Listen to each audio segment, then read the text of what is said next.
Yes or no question. At opinion bakbuut mo oromo bakbuut. Maal jechudha kun? Khallamaan keessa fila party philosophisaa gargara kree fudhatte imta talleen tataan jechuun fakkeenyaa fi fakkeenyaa fi akkamitti exclusive ta'a? Reef amma akka jettetti party sana akka partyitti waan keessan qopheeffatanii uummata gurgurtan. Bakka bu'ummaa jechuun maal jechuudha isiin adeemsite? Bakka bu'ummaa jechuun nama uummati filatee bakka ofii buufati. Isaan ammoo uummati san hin filan. Jechuun ODP bakka buutama Oromoo maal gaafattare kan? Jechuun kiyyini kan keessaa ta'ame. Maal jechuudha? Gize iddoo asirratti follow up question dhibii waan qabu fakkeenyaaf atini yoo dhimmi wanni dhimmi Oromoo ilaallata gize react gootu kan comment gootu dhaga'een beeku. Maal jechuudha? Jechuun kiyyin fakkeenya gize Oromoo keessa lafa Oromoo keessatti namni du'ee waa miidhamanii waa ta'anii aggressively gize atini qortee barreessite waan kan mormit fan argine yoo ammoo qondaalii mootummaa tokko gize iddoo saayidii qabattee waan barreessitu waan argine Facebook tan follow tolchi fakkeenyi kaasuu danda'a. Yeroo pirezidaantii mootummaa naannoo Oromiyaa Abbaa Shimallis Abdiisaa Harmaa waa dubbatanii pirezidaantii likki naachoo itti afaan Itoophiyaa kanaan waa qortee turte.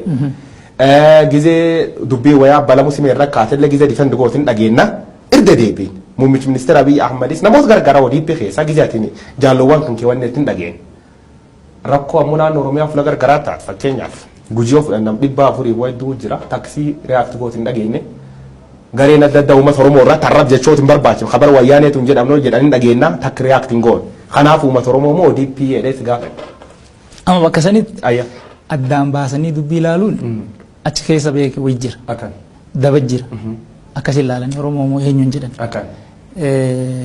ODP wanneen kun akka yaadatitti wanni inni qabatee deemu akka nama nuttis akka immoo barreeffamee lafa jiruttis uummata Oromootiif maaliin godhaa akkamittiin godhaa ka jedhee qabatee jiru ODP bakka bu'uu jechuun miseensa ODP ta'uu jechuun totally Oromoo dhiisuudha ka jedhee yaaduu jiraat kun cubbuu jechuudha daba. Gaafa dhumaati Oromoon nu filatettanii yaaddu akkamitti ilaaltu? Abdii qabdu guutuu jechuun filannoo 2020 injifannettanii full confident taatu. Maal jechuudha gaafiin akkana? Gaafiin akkanaa bee ofiifuu nu filatettanii yaaddu jechuun maal jechuudha? Nu filatannee akkamitti itti deemu? Nu filatannee ka yaadnu sagantaa maa bafan? Eega nu filatannee ka yaadnu maaliif yaani qophii filannoo goonu?